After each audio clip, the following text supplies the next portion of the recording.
Hello, folks, wherever you are in the world, welcome into the Freedom Portal. One of the nice things about the Freedom Portal is you can access it wherever you are. And I have seldom been more excited, I'm not sure ever, about a conversation than this one today. We are going right to the tip of the spear. The title of this conversation is Ethical AI, the Key to a Free and Thriving Future. So let that sink in for a minute. That is not overstatement. This is not hyperbole. And we get to have three of what I call the three musketeers of this critical moral movement all with us today in the Freedom Portal. And that's Matthew James Bailey, Katalin Walcott, and Rajiv Malhotra. These are three of my true heroes. They are stepping up at a critical time on planet Earth and bringing their skills, their consciousness, their brilliance, and maybe especially their courage to this moment, really to humanity at this moment. Our biggest challenge today is how do we narrow down all the amazing things that we could cover into 2 hours? And what we're going to do is I'm going to interview each of these amazing folks individually for probably about 15 minutes. And then we're going to have a roundtable discussion.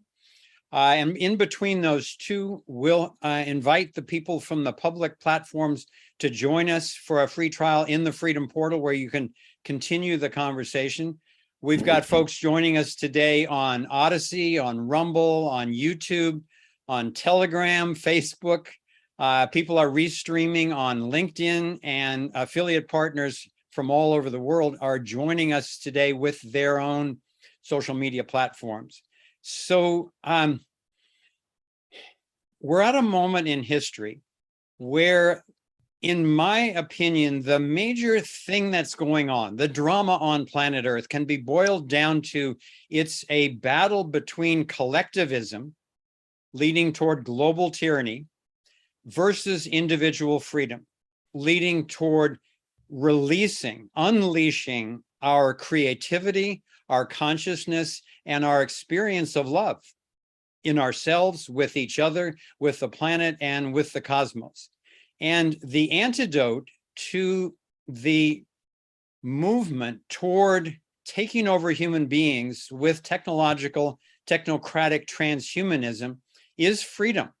It's individual sovereignty, it's private property.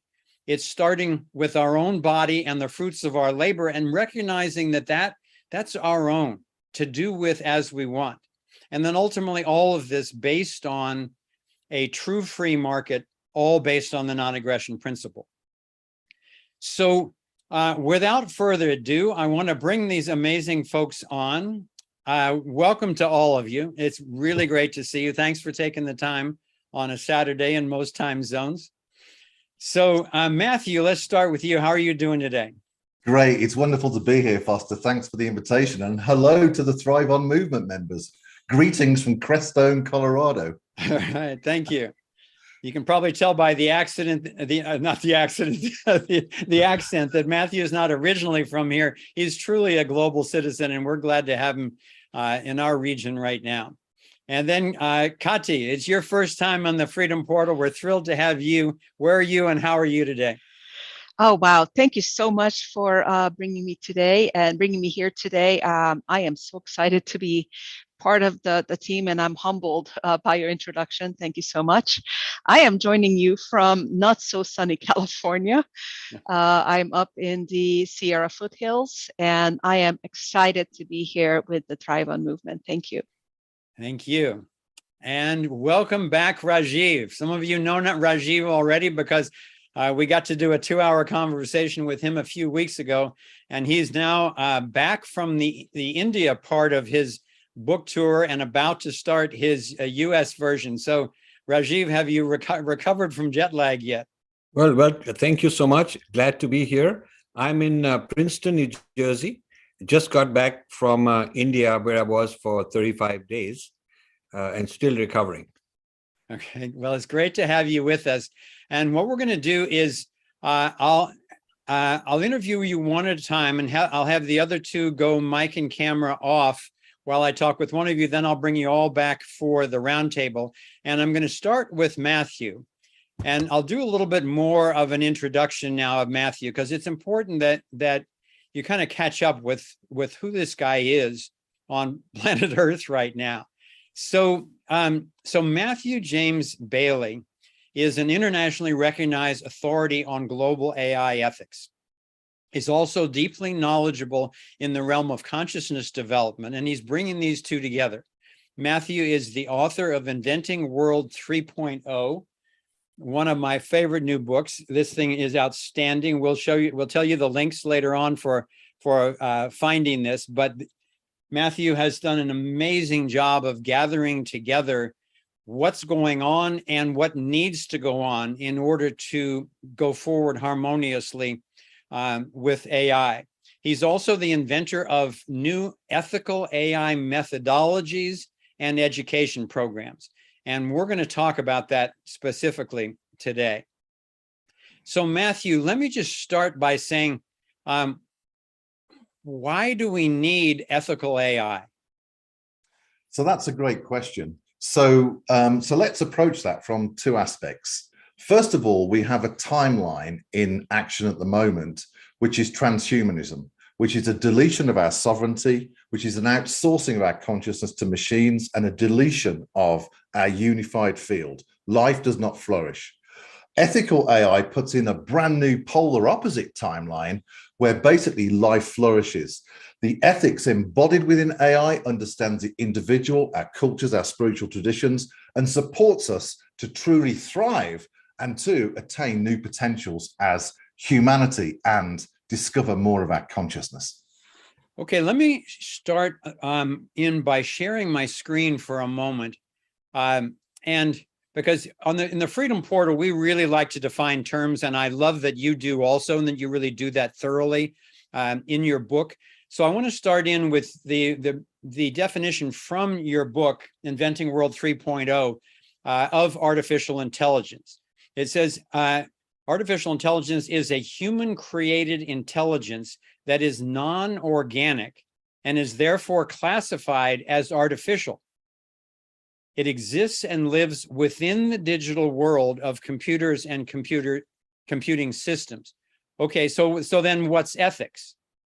And in Matthew's book, he defines it as the moral principles that govern a person's behavior or the conducting of an activity. And he says this extends also to include group of people. So then what is ethical AI? So ethical AI in its true potential is understanding how consciousness has expressed itself in organic intelligence through things like ethics, like magnanimity of soul, greatness of soul, friendliness, ambition, and understand that each culture, each individual, each spiritual tradition expresses those ethics differently. So what we want to do is to embody those ethics of the individual and also cultural and spiritual groups into the AI life cycle, so it actually isn't colonizing our ethics from big tech and other organizations, but actually is honoring our freedom of choice within consciousness. So ethics in their fundamental, Foster, are actually frequencies from our consciousness. And we want AI to honor those frequencies so that we are operating in our full potential and our sole purpose, freedom and sovereignty. That's what it's all about. I think that's super intriguing that you're correlating ethics with a frequency. Because on the one hand, one could argue that, well, you can just change some frequency, but it doesn't necessarily change your intellectual understanding or your behavior. But it really resonates with me what you're saying, because in my investigation of the nature of the unified field and the nature of human consciousness, when we align with the dynamics of the unified field in our emotions, in our mind, and with one another, that to me, that's what I describe as the experience of love.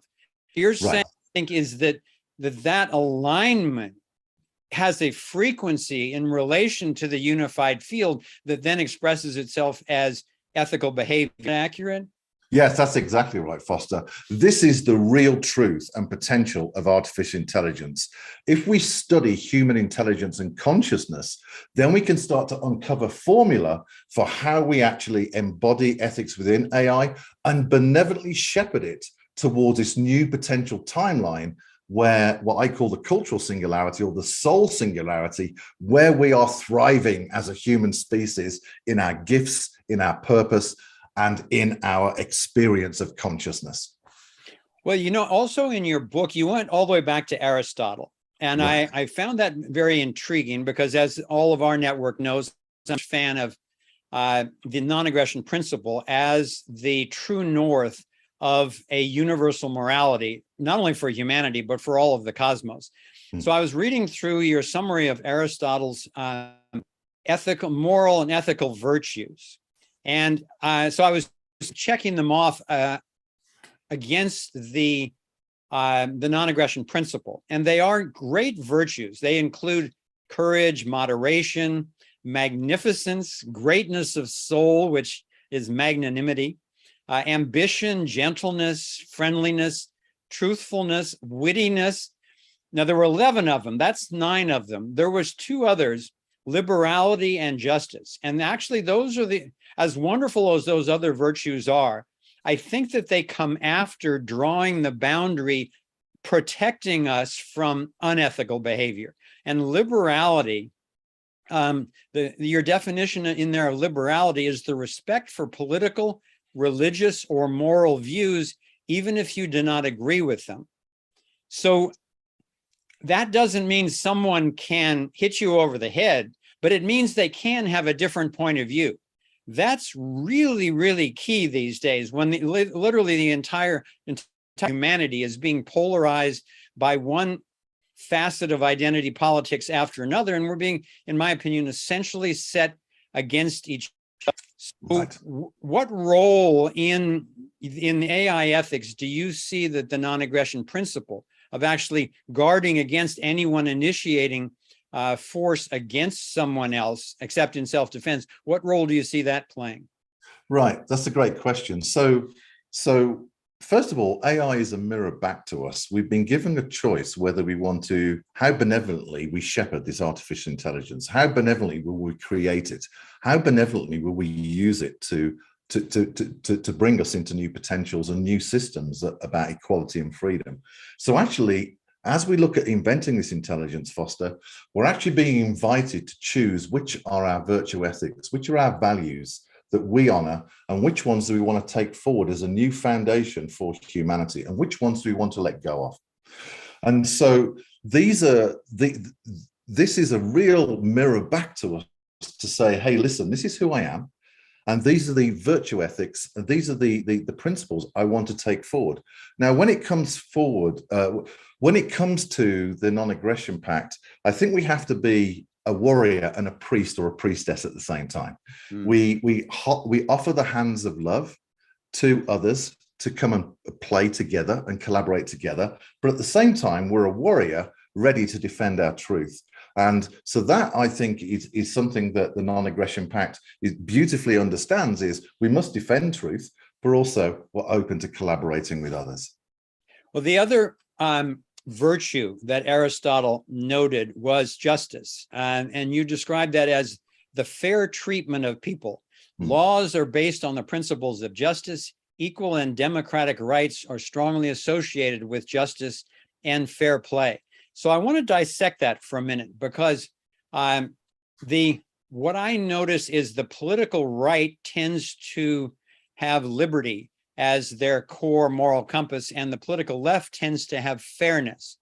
And I'm all in favor of fairness. I'm all in favor of freedom. And I think that the left has been an easy target for the kind of communist technocrats, because fairness is kind of up for grabs in terms of what you think is fair. If one person has a house, a big house, the other one has another one has a small house, the third one has a tent.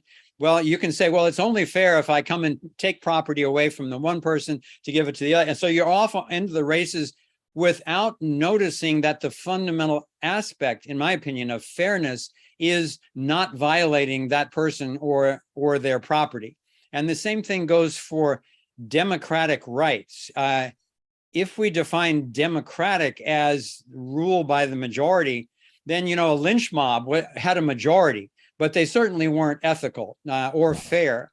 So I think that that's part of the challenge that that you and your team are sussing out right now, is actually coming to creating a clarity about what is ethical in regards to AI and what's not. So I want to explore that with the rest of the time that I have just with you independently, then we can do it with the group later on, is because I'm absolutely enamored of what you're doing with your project of creating trainings, education, and ultimately certification, both for individuals and for institutions, to actually certify that they are aligned with moral principles in their treatment of AI. And I'll get to the question in just a second, but I've been noticing recently that both the White House and the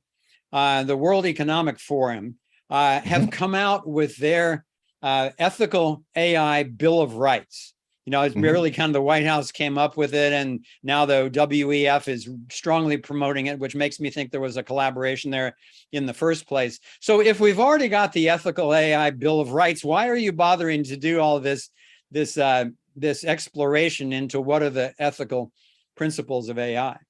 Yeah, that's a great question. So let me address that in two ways.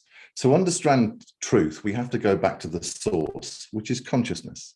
When we go back to the source, we start to understand the truth of what ethics are and their purpose to support us in advancing as a human species into benevolent experiences, right? So we have to go back to the source. What they're doing is a cerebral exercise. Ethics have to be felt and learned. They have to be experienced. These guys are all cerebral ivory towers that are not talking to the people. The people have not voted on this. So what we have is basically a kind of a technology brain approach to ethics without the real feeling of understanding, without the real feeling of knowing the beauty of what ethics are. And so that's an important thing for us to recognize, Foster. We have to go back to the source to know the truth. Well, you and I have talked previously. We discovered that we have both had a similar idea that we have different names for. You know, Ray Kurzweil and other leaders in the transhumanist movement are very eager for the so-called singularity. And I understand that as the point at which artificial intelligence, digital calculation so far transcends human beings that they basically, we turn over the reins of the development of humanity and evolution on planet Earth. We turn it over to the robots. Now, you've got a term, social or cultural singularity. I've been calling it, prior to meeting you, I've been calling it the human fulfillment singularity, because I think fundamentally our job is not to get out of the way and turn it over to digital robots, but to actually fulfill our own potential, and then in the process, learn how to use AI ethically and harmoniously. Can you address that? Yes, so that's beautifully put. The whole purpose of this new cultural or soul singularity, first of all, Foster, the world needs another polarity that is a direct opposite where consciousness thrives. And so the whole endpoint of this is for humanity and the individual to reach new potential. So I absolutely agree with your definition. And so the cultural soul singularity, or this new human realization you're talking about, new potential of humanity, is where life flourishes, where we honor our inner authority and our sovereignty within consciousness as an individual and as a group. And that's how we invent from that authority and that inner sovereignty. And we don't outsource to machines. Consciousness has not finished with us yet, Foster. There's more of the unified field for us to discover. And so let's adventure into that rather than having us deleted and outsourcing our sovereignty, where the belief is machines are actually the intelligence on the leading intelligence on Earth. That simply isn't the case. Consciousness is the intelligence on Earth, and we want that to thrive. That's beautifully said. The reason I wanted to start with you is that I think that your endeavors really do a great job of clarifying the context for AI and our relationship to it. And I know you've been boiling it down now to training programs that you're doing. Other, big organizations are already wanting to be a part of this, even though it's very in its early stages. Can you talk a little bit about what the purpose of the training is and who's getting interested in this already? Yeah, great. Thank you for the question. So there's two sides to this. One is the methodologies and inventions that myself and Katalin have created, where we can actually embody ethics within the AI life cycle, where we can take any worldview and basically measure the degree of compliance in transparency and trust of ethical AI to that worldview. This gives communities, groups, societies and cultures and spiritual traditions new freedoms for them to decide what the ethical quality is. So we ran a workshop with NASA, not an endorsement, but we ran a workshop with NASA where they went through these methodologies, and they're writing a report on this that will be public. And NASA were a great organization to test with, because if we went to a government, no one trusts the government. We went to big tech, well, there's an issue there. So we went to an independent organization that really have invented technologies on Earth, like digital twin, which is huge, and also technology in space, so they're seeking new truths. So NASA is kind of a point where there's no real polarity between assessment, but actually there's more respect for them. So NASA was for the workshop. So we take organizations to the workshop where we reveal these methodologies and inventions. We don't put it in the public domain, Foster, because of disruption and plagiarism from some of the organizations you've mentioned. The second thing is the training courses to certify and equip leaders in this new ethical AI phenomenon, for them to discover their new realization, their truth of how they can use our inventions and methodologies in order to shepherd ethical AI to do well and honor their spiritual traditions, their cultures, their beliefs. So we have one guy that's looking at universal AI that honors Hinduistic traditions. I've been in conversation with Buddhist leaders about how do they want to put their Buddhist principles into ethical AI. So that's what we do. We actually work with organizations where they can see the inventions and see how it works, and also with leaders. So we need new leaders in our world that are certified and liberated and awakened and informed and powerful. I love that you're starting with NASA, given that I'm so enthusiastic about humanity finally finding a universal morality. And that doesn't mean just global. It actually means a universal morality. And the non-aggression principle is the only thing I've seen which is a serious candidate for that. So the notion that those who are, at least some of the parties who are building the ships that are going out into the cosmos, I love that it's starting there. Okay, are you meeting any resistance so far from more traditional institutions in regards to your particular worldview on what ethical AI means? Yes, we are. So we've had disruption from some research institutes that are very famous. We've had disruption from some of the organizations you've mentioned on here. We've even had a computing giant. When we announced more of what we're doing publicly, 5 days later, they wrote an article in Fortune magazine, opening line, "I do not like ethical AI." We've had plagiarisms. So what we've done is we've basically bought everything, we've tested everything, we've brought it back behind closed doors, and we're now opening up to those that align with the ethics and virtues and values of our organization. So we have met resistance. Well, I want to close this particular part of our chat by just acknowledging you, and not just for what you're doing in the world, but when you approached me about being an advisor to AI ethics, I was very enthusiastic about it. Since we launched Thrive 2, since we started making Thrive 2, I got off of every board, every organization that I was a part of. I separated from, just so that I could have the time and the freedom to do what I needed to do for for Thrive 2, and I've only rejoined 2 organizations. And one of them is Mad Energy in Idaho, because I think it's so pivotal, so critical what they're doing with new energy technology. And the other is AI ethics, because to me, as I mentioned at the opening, there's just nothing more important. Most people don't even know that the end game of this global cult is transhumanism. But for those who do understand, if we can actually mitigate that and allow ourselves to go forward hand in hand with AI. I'm a huge fan of the benefits of AI, and we need to be super careful. So I warned you at the beginning that I was really flattered by your invitation, but also I cautioned you that there may be a cost to pay with certain traditional entities when they see my name or Thrive Movement or something like that. And you took me very seriously, and you thought about it for a while, and then actually made a decision relative to an invitation where you were invited to go with a group of very prestigious folks in this field. And when they saw my name on your list, they said, no, we don't want anything to do with him. And so I know that it started already. And the fact that you were willing to go with your inner sense of ethics and a future alignment that we wouldn't have to compromise we wouldn't have to compromise our souls. I just deeply admire you for doing that, because that's that moment of truth that every single human being on the planet is facing in so many domains these days. So thank you for that, and we'll bring you back on for the roundtable. Thank you. Namaste. Thank you, Foster.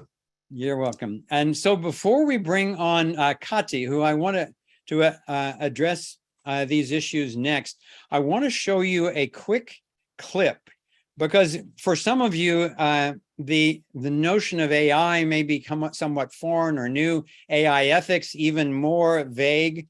So I want to show you just a couple of minute clip from Yuval Noah Harari, who is the chief scientific advisor to the World Economic Forum. They think this guy, walks on water. And so to give you a glimpse of his vision of the future, let me play a brief clip for you.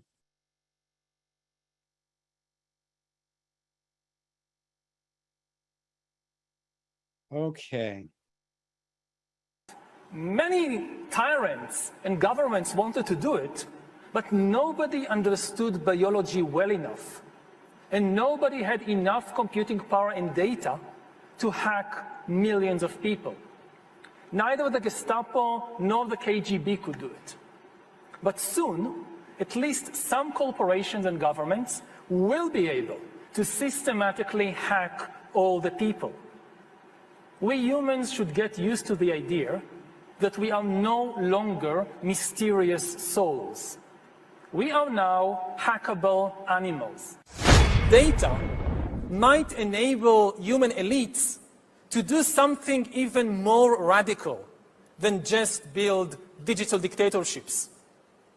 By hacking organisms, elites may gain the power to re-engineer the future of life itself. Because once you can hack something, you can usually also engineer it. And if indeed we succeed in hacking and engineering life, this will be not just the greatest revolution in the history of humanity. This will be the greatest revolution in biology since the very beginning of life 4 billion years ago. Okay, so if that doesn't run a bit of a chill up your spine, keep your seatbelt fastened. And Kati, why don't you come on and join me here now?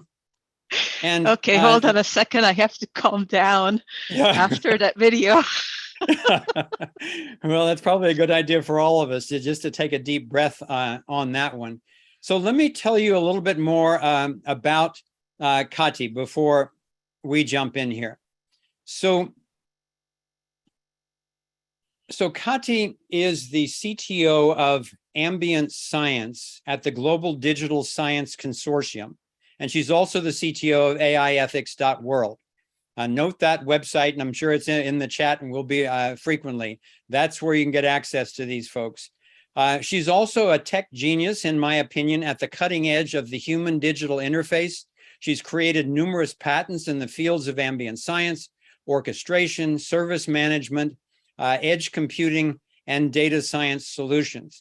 And from what I know about Kati, she's not only courageous, but she's bringing really cutting edge knowledge of how technology and data works. She's bringing ethical consciousness from her own life into that arena at the technological development level like no one I've ever even heard of. So I really want to spend our time with you today, especially exploring that, Kati. So I guess the first question that I would ask you is about data sovereignty. So it's becoming more and more a buzzword for people. People didn't even used to think about data. They didn't even know their data was being stolen and sold. And then sovereignty seems to be getting to be a more and more important word. So what is data sovereignty and why does it matter? Sure. Thank you for your question. Before I begin, I do have to put a disclaimer in that I do work for a large corporation and I don't represent that corporation today. So I'm here on my own time and my own volition. But to begin with, data sovereignty, I think there are actually two things we need to look at: data sovereignty and data agency. When we began with, and I'm going to maybe go back a little bit in history and start with very early evolutions or early stages of computing. When we first started taking things out of our lives, our businesses, and started creating the computational view of the processes and the data sets that we were using on our day-to-day lives or our day-to-day businesses. The whole purpose was to improve the rate at which we could accomplish certain tasks so that we can automate certain things, improve the rate at which we were responding, to provide better customer service, to streamline the communication or streamline the relationships and the work that we were doing with each other. As we developed over time, over the last 40, 50, 60 years in computing, that underlying premise hasn't changed.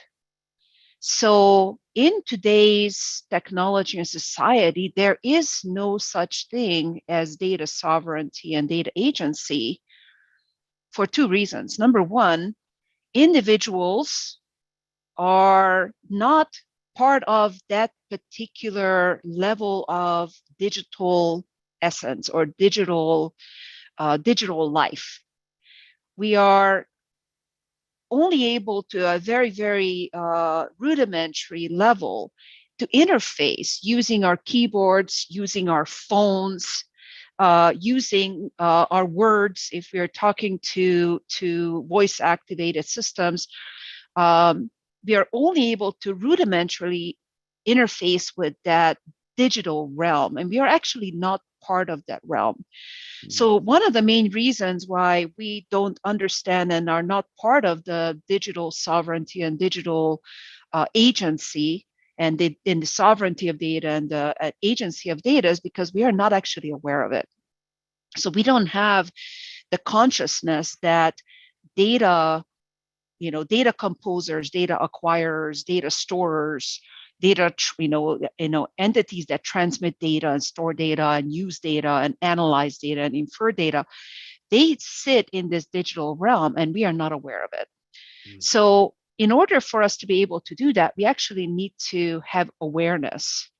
And that awareness requires us to have a presence, and that presence has to be acknowledged, and we have to be able to be part of an equivalent part of that digital realm so that we can actually communicate as equal members in that digital realm so that we can actually manage what's actually occurring in that digital space. So what that's actually driving is this concept of something very simple called choice.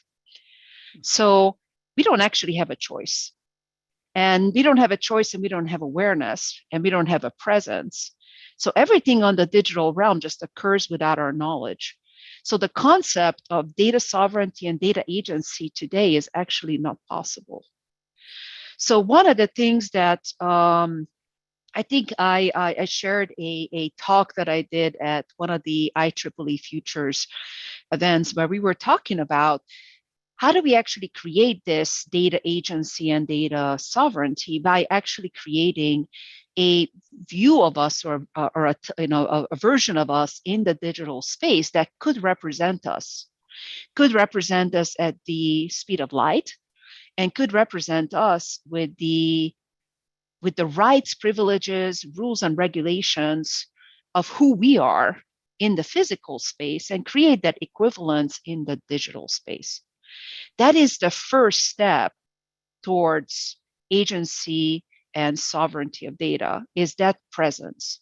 I want to pause. I want to pause Sure. you there for just a moment to make sure this is sinking in for people, because it's one of those things that's so big and so simple that it's easy to gloss over it. And my understanding of what you're saying is that not only are we as a species ignorant that this digital space really exists separate from us, but even if we're aware that it does, we don't have any agency or sovereignty in that space. I'm reminded of that comedy segment by George Carlin where he's talking about the kind of the people who run the world really, and he says it's a big club and you ain't in it. Now I said this is the digital version. There's this entire other world that now, Meta and AI and digital, data capture and all that kind of stuff that most of us didn't even know existed, much less now finding out that that world is where they're trying to corral us into that world and then have that world take us over. So is that too simplistic, or is that an accurate assessment? So actually, I think you have you fully described it. In fact, you've even went 2 steps further, which is why the World Economic Forum scares me in a way, because they are not providing access to the digital realm, and in fact, and this is my interpretation based on what I know. They are actually trying to figure out ways by which they can create further control by obfuscating the digital space and reaching down into the physical space and creating the social scoring, managing our freedoms and curtailing our freedoms by control of our currency, fully digitizing the currency, and by creating a non-sovereign but central controlled bank and a central controlled digital ID, where the digital ID would actually be part of the human being. So the control and the fingers are coming from digital down instead of human up. So part of the work that has to occur and the work that we need to look at, and in a way this is threatening the incumbents, is So that let we me need let to, me yeah. let me ask you related to that. I know I don't know much about it, but I know that you are working on a cutting edge project to actually guard our data even as it's getting created, because most people don't realize that your data is stolen the moment that you create it, given the platforms that we use. I don't know how much you can say, but please say as much as you can to just let people know what you're working on it, because it gives me tremendous hope to know that you are. Yeah, absolutely. So thank you for that pointer and that a question. What I'm going to do is I'm going to share what's available and what can be found based on existing material that we've already published on the web.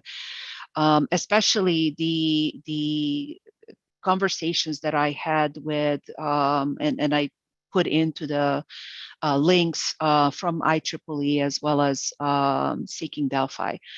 The main concept that we are working on is actually changing and modifying the data access paradigm. So one of the things that people have a kind of a misconception on is, I'm going to go back to something simple as my phone, is that when they create something on this phone, when they take a picture, they believe that the phone is theirs, therefore the pictures that they're taking is theirs. And that very, very basic notion is unfortunately not true.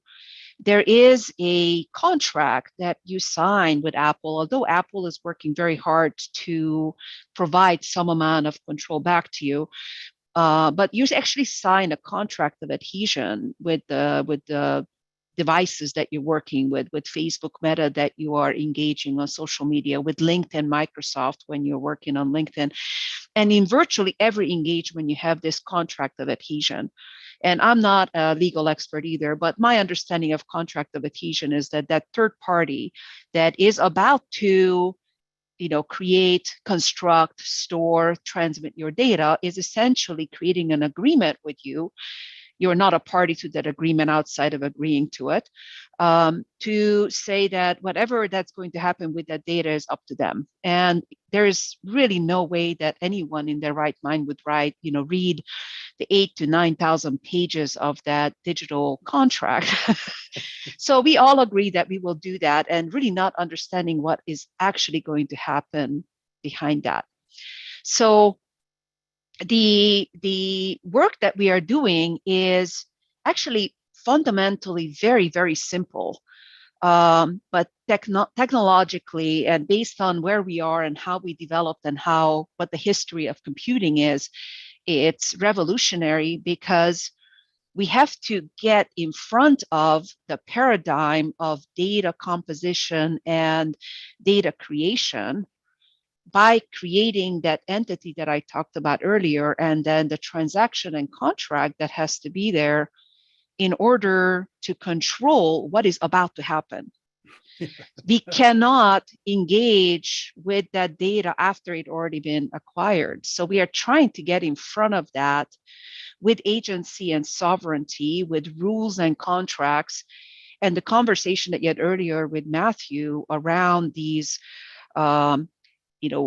these AI rules and laws and AI constitution, and we can go into what that really means technically, but we have to get in front of that so that you actually change the paradigm of that contract. So you eliminate this contract of adhesion and you create the sovereign entities, and you elevate yourself into the sovereign digital entity that has the ability to negotiate, to drive your choices into a live contract. And the technology is out there with smart contracts and different digital supply chain and transaction management technologies to create that ability to negotiate, so that the contract that you create is prior to the data that is being created, so that you can apply the contract provisions on the data, so that from that point on, your data is sovereign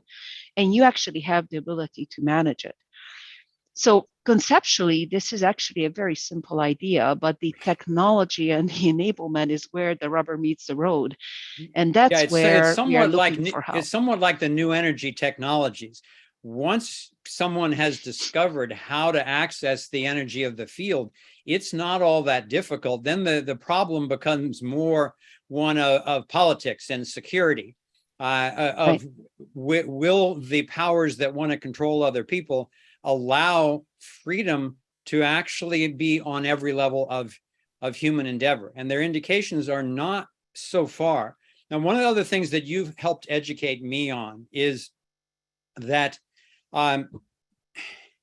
when we're accessing all these big platforms for reasonably low costs, and it's so convenient, what's the trick behind that? How can they do that? Especially these companies that literally that go on 15 years without actually making any net profit. How in the world do they do that? And you educated me as to that their business model is fundamentally selling your data. And most people don't even know that literally it's billions and billions for each of these companies in selling your data. Now, I'm not a big fan of universal basic income because it's government based and it's based on stealing from some people to give to others. So I don't think that's an answer. It's a very dangerous track. But on the other hand, you and I have talked about, imagine if you could sell your data. You had sovereignty and you could choose what data you wanted to sell and not. So if transhumanist technology companies need massive data, they can pay you for the data instead of gathering it for free and selling it for billions.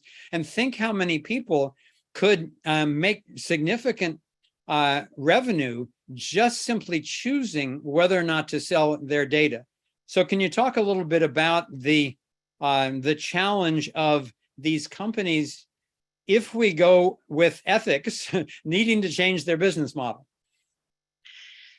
Actually, I think there are maybe two or even maybe more questions underneath what you're asking, and there are different tangents that we can go down on, but I will address two major ones. Yeah.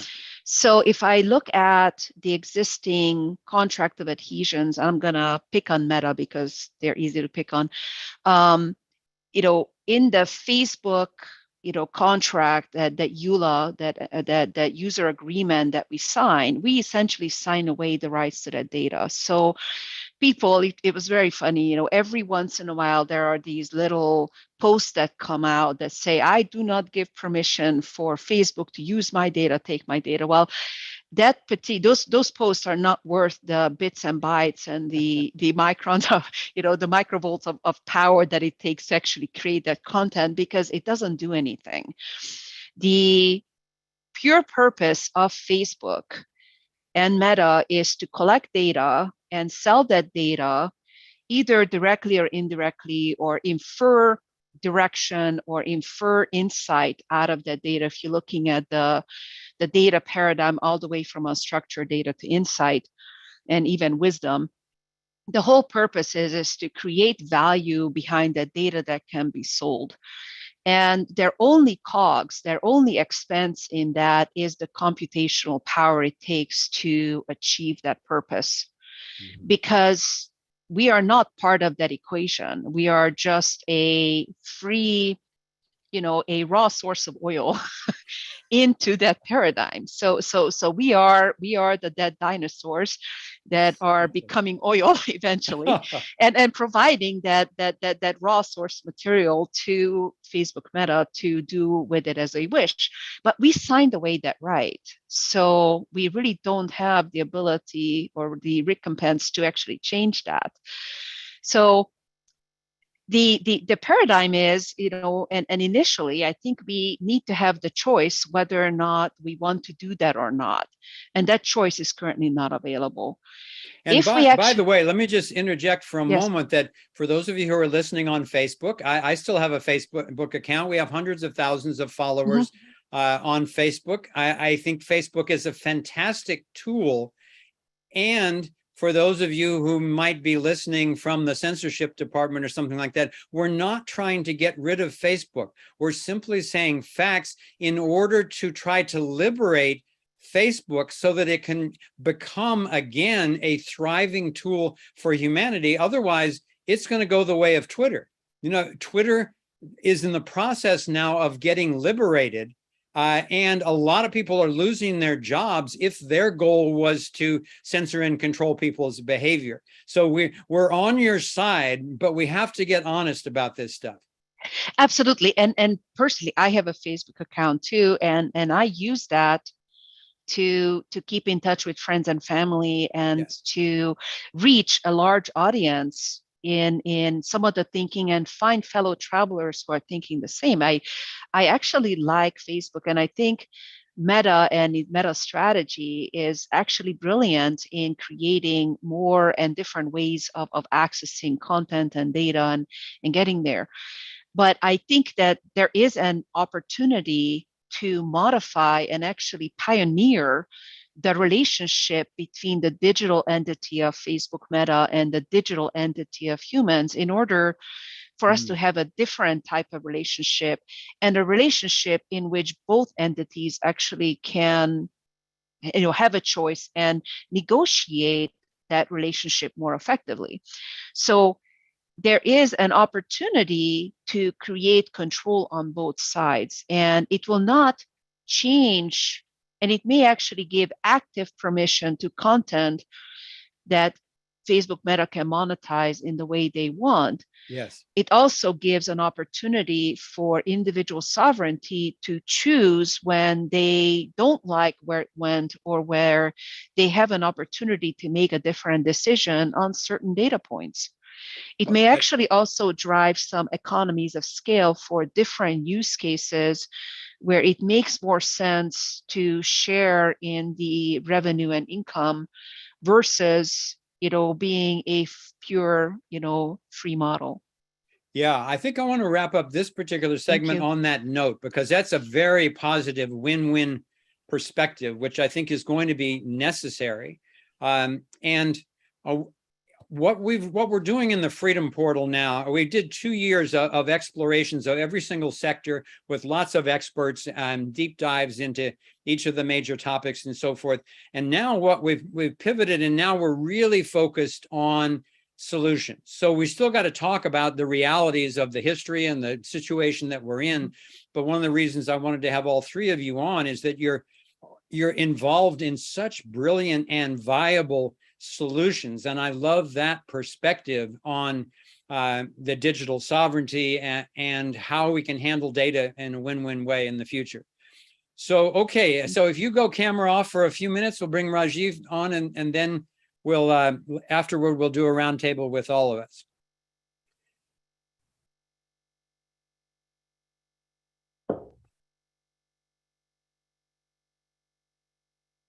So Rajiv, welcome back. Thank you. Thank you, Foster, for having me. It's great to see you. And before we dive into all the thoughts and concepts and so forth, could you just give us a little report? Because a lot of our fans were excited about when they heard your last interview with us, and then that you were taking off to go on this tour of India. So could you just briefly say why you went on a tour of India and how it went? So I came out with a new book called Snakes in the Ganga. This talks about dangers that are not visible, because the Ganga is a sacred space and nobody expects poison and threats. Referring back to your call for non-violence and non-harming, what it says is that there is a lot of harming and violence going on, which is beneath the surface. Now, in particular, what I wanted to do is to make people in India aware that certain global movements are going on which are affecting them already, which they might not know about. And it turns out 99% of them don't know about it. And these are kinds of collectivism, what you would call collectivism, identity politics and collectivism, to deny people individual freedom, which is a pathway to slavery.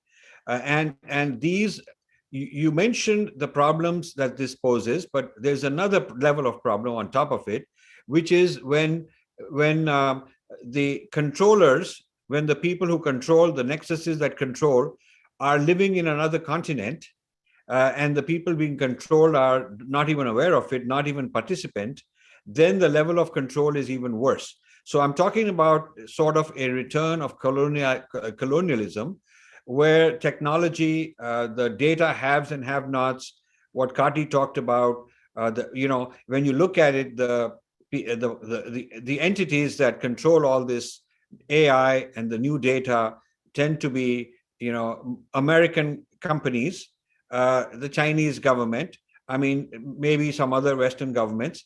So the rest of the world, which is where 80% of the people live, not only are they subject to these controls and loss of sovereignty and agency that we heard about in this show, but they are not even aware of it. I mean, they are physically removed.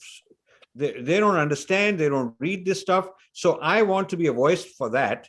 And I thought that since the largest such group of people is in India, 1.4 billion, and my job is to kind of wake them up, which has been very successful during this trip. So I'm going to go back for another month in February. But now we are doing this tour in North America, starting with Canada next week, and then the Bay Area, Southern California, Boston, all these places. And then we'll go to Europe and then back to India for another round, because the demand was so much, we couldn't fulfill the demand in one tour. Well, I'm really excited that you're doing that and that you're doing a US tour. And Kimberly and I are very eager to see you. We're planning in November. I think we get a visit from you. Yes. And your co-author, Vijaya Viswanathan. Yes. And so we're really looking forward to actually meeting you in person for the first time. Kimberly and I have been devouring your books, and that's a big meal. But she just is finishing the artificial intelligence and the future of power that we talked a lot about in our last interview. And this Snakes in the Ganga that you just mentioned, I have just finished reading that, and wow, I have not read a more powerful scholarly book, I think, in my lifetime. And what I mean by that is that tremendous research has gone into this. The history is there, the facts are there, the names are there, there's diagrams, there's examples, everything you could want laid out in a way that's super user friendly. This is not like some PhD exam or something like that. You know, you preview the chapters and then you lay it out with examples, and then you do summaries at the end and a conclusion summarize. You really take us by the hand and walk us through some of the most important awareness and then activism on planet Earth right now. So I really want to dive into that. And one of the most profound things for me in reading the book was that I spend my entire life connecting dots, and I love it when someone helps me connect further dots.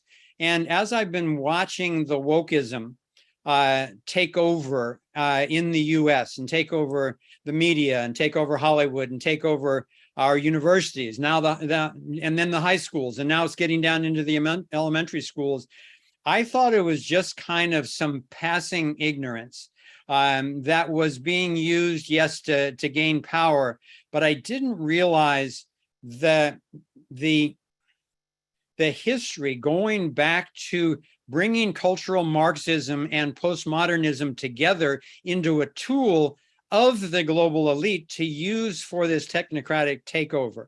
So can you just give us a little summary of that so that people can get a hint of the scope of what you're talking about, and then they can go further in your videos and your book? Yeah, see, the Marxism divided the world into oppressors and oppressed, yes. And all history consists of oppression. And so the goal is that the oppressed must get united, must get woken up, and they must overthrow the oppressors. All this sounds very nice. All of us would like to do that. But Marx was looking at the oppressed as an economic class, and not a religious category, not a race category, and not a category of sexual orientation. So now what has happened is all the people that can be made to feel that they are victims of something or somebody are being mobilized to get up against society, old structures, historical structures, religious structures, structures of nations.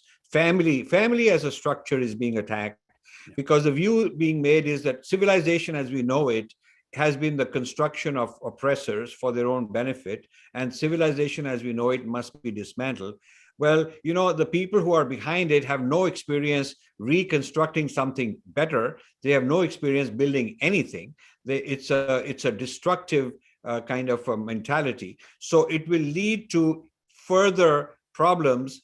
And the only winners, if you ask why would why would Zuckerberg and World Economic Forum support this? Well, what you have to find out, what you have to realize is that the vacuum of power, the vacuum of structure, the social disorder and chaos created is an opportunity for a digital dictatorship, a digital caste system, if you will, a hierarchy based on artificial intelligence, new technologies, implants, transhumanism. So, you know, we have are two twin movements. My two books are talking about two parts of this movement.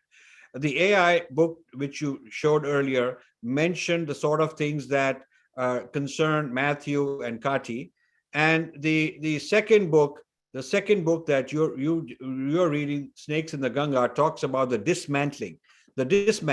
So there is a program in place to dismantle structures, throw people into emotional chaos, psychological chaos. They don't have their reference points. They don't have their families. They don't have their communities to support them because all those are abusive and they have to be disbanded. And in parallel, there is the new movement of technocrats is to replace all this with a new kind of society in which they are at the top.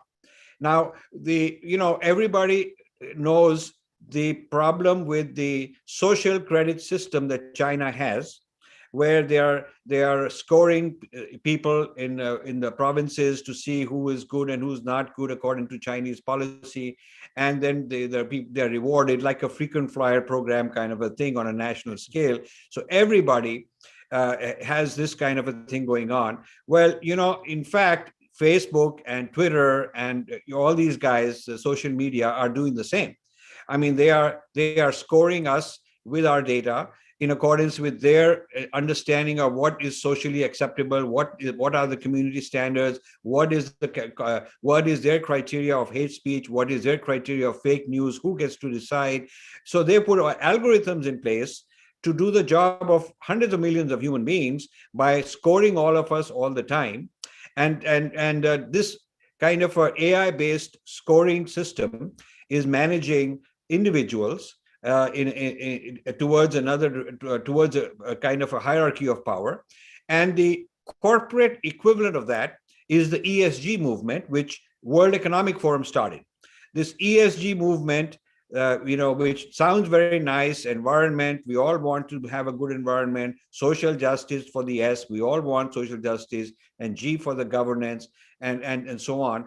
While the principles and the ultimate goals are very admirable, the way they're going about it is it's sort of like a scoring system, just like the scoring system for individuals. This is the scoring system for institutions, and now institutions have to behave a certain way to be in the good books of the World Economic Forum and the international consultants, the McKinseys and the Price Waterhouse and the Ernst & Youngs, who get to decide what constitutes good corporate behavior.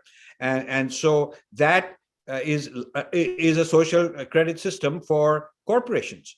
So you have individual level social credit systems, you have corporate level social credit systems, all of them making decisions on you, me, our organizations, everybody. And meanwhile, you have people destroying the old structures to make us vulnerable. So we are in serious trouble as a human society, and we need to wake up and start like the four of us are doing, start raising our voices and a counter movement.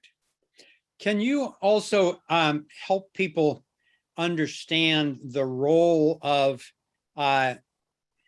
American educational institutions, particularly Harvard in this case? In the US, people put the Ivy League colleges up on this big pedestal, and they get smart people there because they're very restrictive in their acceptance policy.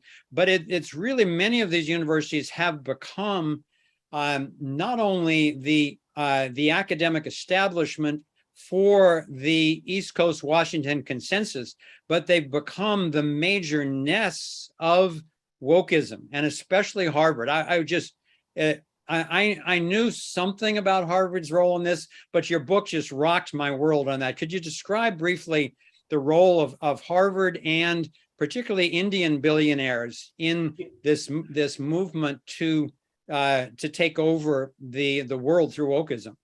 So, yeah. So, Harvard is what we featured in this book as the nest of snakes.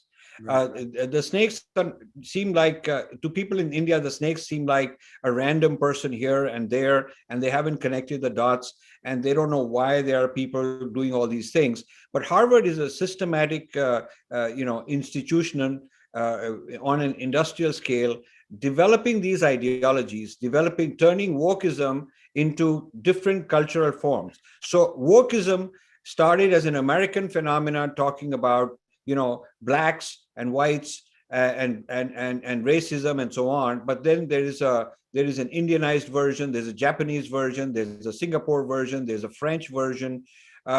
President Macron pushed back quite hard on this by saying that the French idea of liberation has to do with individual and not an identity that has rights. The French idea of rights is individual rights.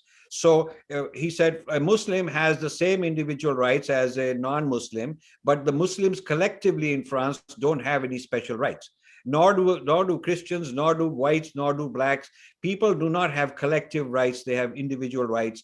And that's the essence of the French Revolution, the whole idea of French, freedom and principles. So that was a very good pushback. Now, people in other countries haven't come up with similar pushbacks, and I'm trying to get people mobilized. So the American wokeism and based social justice has become the largest American export. It used to be meritocracy, but now they're attacking meritocracy. They're saying that meritocracy is a conspiracy of the same oppressors. Meritocracy is basically a form of oppression, which is sort of camouflaged under this idea of merit, but there is not real merit. I mean, the people who win on merit, there is something, the structures have been set in place to help them. So Yeah. this means that they also want to topple meritocracy. So you'll end up with a mediocre society, because a society where America was built based on meritocracy, based on free enterprise, based on creativity. And if you're going to dismantle all that, then the future, belongs to places like China, because they're not dismantling, they're not going into wokeism, they are rewarding meritocracy. So basic foundational values of the United States are being questioned and challenged, and these ideas exported everywhere. The Indian billionaires come in because, they made their billions. Now the second or third richest man in the world is an Indian called Gautam Adani. And in the top 10, there are 2 or 3, top 10 in the world, there are 2 or 3 Indians. So, and this number is going up. So having made their money in India, become very famous and become almost like gods, now they want to have a seat at the table in the Western world on the global stage. They want to be hobnobbing with the Bill Gates and with the, all these elitist people.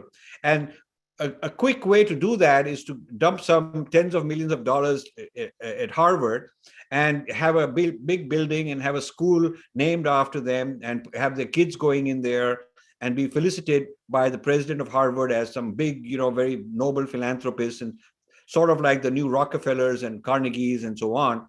So this is a syndrome which is very dangerous, because they're taking not only money from poor countries, because these billionaires have made their money in poor countries, they're taking their name and their credibility, and using that, they're spreading things that are against the interests of that country. And so this book is actually a very, it's a tough book. And we are up against very powerful people.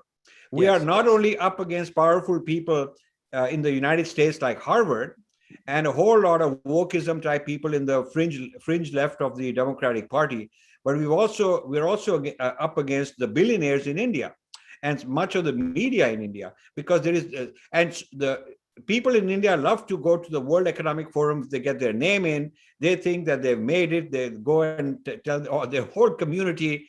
They start showing off how much of a big shot they've become, because they can have a picture in Davos with somebody. So this clamoring for Western legitimization is a new form of colonization. And it's a colonization being done by Indians themselves. I mean, it's a colonization where these dangerous ideas, it's not British people in India like in the old days, or Americans sitting there in the, physically managing this new colonization. They've educated and bred a tier of Indians to go and do it for them. So actually, it's far more dangerous and invisible in a sense. Yeah. Well, I want to close on this point because it's such an important one. You've coined the term the moronization of humanity, turning people into morons, and I see it happening all around. It's very chilling because to go back to your reference to Marx, there's this whole Hegelian dialectic that now a lot of people know as problem, reaction, solution. It's thesis, antithesis, and then there's supposed to be a synthesis. So Marx said, okay, you've got this oppression in the world. So the antithesis is we need a violent revolution to take over control from the current oppressors. But there's never, this has been tried in over 24 countries, and it leads to the same disaster and murders and starvation every single time, authoritarianism and so forth. So I believe that what you're doing with your work and in your books is that you're actually showing the synthesis, that we can transcend the identity politics. We can transcend the left and right, but we need to move to a level of consciousness like Matthew was talking about before, that is at a higher frequency, that is a higher level of understanding and true tolerance of it, and acceptance of different points of view, just not acceptance of the initiation of force. So we'll talk more about that as we gather in the roundtable. I'm going to need to close this segment right now, and we're going to do a transition where we close down the public platforms. And for all of you, you can, if you like this conversation, you want to join us for more, we're going to have an extensive Q&A. We're going to have a roundtable where we're going to go into topics like the consciousness underlying the solutions and what I want to get the opinions from these experts about what's happening with Elon Musk and Twitter, with major states taking millions and billions of dollars out of BlackRock. I want to get their opinions on this Google guy who claimed that his computer was now conscious. That's the type of thing we're going to go into, and then we're going to open it up to a major Q&A. So currently, I want to turn it over to Leandro. Leandro, welcome on. How's it going, guys? It's great to see you, and I know you're back in your hometown after all your travels. Welcome back. Absolutely. Thank you. It's good to be back. And it's good to connect with all of you that aren't usually with us. And of course, our Freedom Portal subscribers here that are always with us every Saturday. Is one of my favorite things on the planet. So yeah, thank you guys for being here. I just want to go ahead and show you guys a teaser trailer of what it's like to be a Freedom Portal subscriber and some of the things that we talk about. So yeah, I'm going to go ahead and run that. And then I will get into the instructions for how to make the transition and join our community. The key is freedom. We are in a lethal mess right now in the world. They're lying, and we know they're lying, and they know that we know that they're lying, yet still they lie. Did you see what Fauci said? Do you see what the WHO did? Things that start bubbling up that I just feel like I need to communicate with somebody because there's all this crazy stuff happening. Media is the greatest enemy and is the greatest tool being used against us. A lot of people are probably familiar now with the World Economic Forum saying, well, you'll own nothing and you'll be happy. But these people plan to own everything. But we forget that underneath that are a bunch of scared children who have nuclear weapons and biological weapons and now artificial intelligence. Technocracy and understanding that is really a doorway into the whole next level of red pill. And that's one of the reasons why we're pushing so hard to expose this stuff and also to surface what are the ethical guidelines by which we can actually proceed harmoniously with the benefits of AI without falling prey to this authoritarian agenda. This effort towards globalism and global governance is an effort to create extreme centralization. So a response to that is to decentralize. The main promise that got me involved in the cryptocurrencies was the liberation and sovereignty of our species. I think it's the most important topic on the planet right now. How can we create a universal morality that can actually guide us through all these different questions? We are being connected by something much greater than ourselves. People are gathering around truth and freedom because it's critical that we do. Imagine the amount of human energy, creativity, liberation, release from fear. We've got love, we've got the truth, and we've got the life force on our side. And ultimately that is going to be unstoppable, even if it's ugly in the transition. We're changing the world. That's what's up, and the stakes have never been higher. The good news is that this is still a story in the making.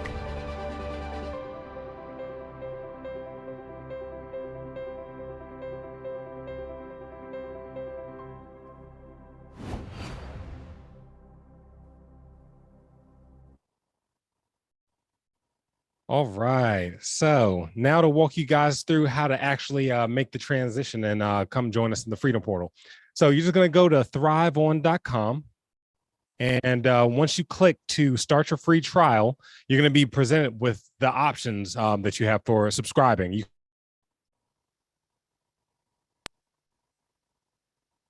can go ahead and take a look at the perks that are available there and make your selection.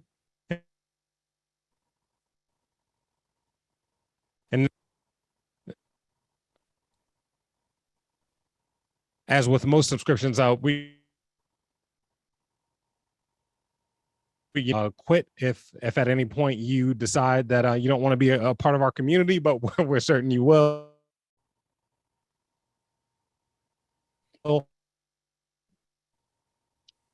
Leandrew, for me, you're breaking up. Could other people hear him coherently? Or was it freezing? Yeah, it looks like my Zoom crashed. I think I'm back now. Okay. Yeah, can you start the directions again from when you go to Thrive On and then to the Freedom Portal? I can.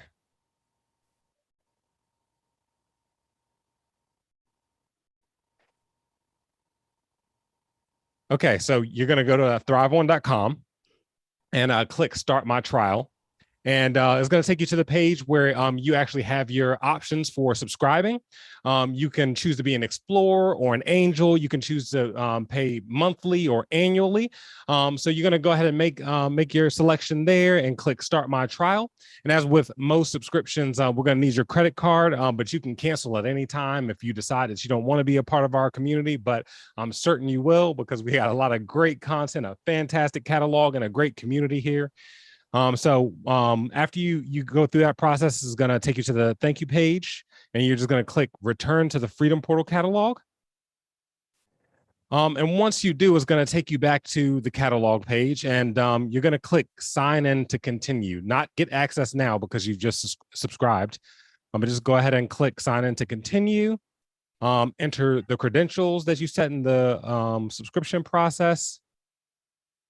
And then it'll take you back to the event page where you can click attend on today's event. And then it'll take you to the next page where you can actually click join webinar.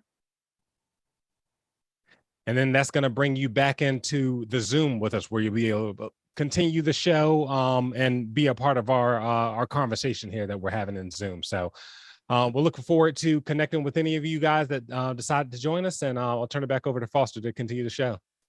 Okay, thanks, Leandrew. So it usually takes between